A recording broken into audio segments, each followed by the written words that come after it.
Hey sis, happy Grace Moments Monday. I hope you have a beautiful day and a beautiful rest of your week. Today, I want to know what needs to die on the inside of you in order for the new you to live. What needs to die on the inside of you so that the new you can emerge, thrive, and live. We all want transformation, but no one wants to change. I love that quote because it's so true. Yes, I want a new life. I want a better me. But what am I willing to do? What am I willing to let go of?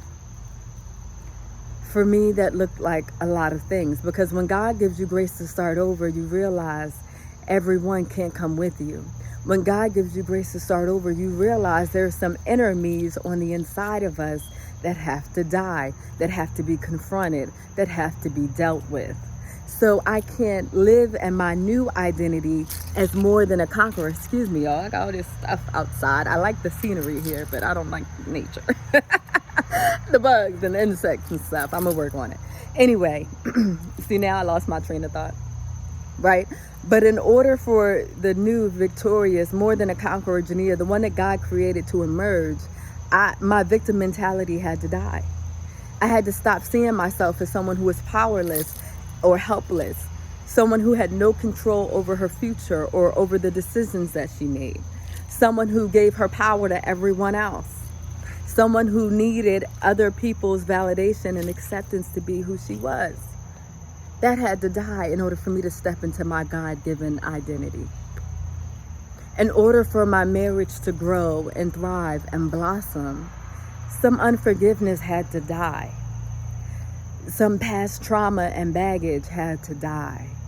Some old perspectives I had to get rid of, to confront, to process, and let go of. God was showing me that, see y'all, see? God was showing me that I was carrying old hurt into this new relationship, and it was impacting us. So I want to ask you a few times more today. What needs to die on the inside of you? What is God confronting you with? What has been that thing on your heart? You're like, but Lord, I can't. But how do you, all the questions and excuses that we come up with. What has God been highlighting in your life? And sis, can I tell you? Can I encourage your heart? You're not alone in this journey. The Bible tells us, think it not strange. You're not the only one going through this. You have a whole host of sisters across the world who are experiencing the same pains, the same challenges that you are. But let me tell you this. Here in the U.S., we're about to go into our fall season, and then it's going to be winter. And in winter, everything is so barren. It looks so lifeless, hopeless. Looks so ugly. Like the trees are empty, the fall, the leaves, the pretty colors are no longer there. And it looks barren, like what happened? And sometimes it's like that for us. When God has taken us through a grace to start over transformation, our lives can begin to first look barren and empty. Friends that you used to hang out with don't call as often. Maybe you don't click the same way you used to back in the day. Relationships that you thought were going to be forever. Romantic relationships that you thought, surely this is the one that God has given me.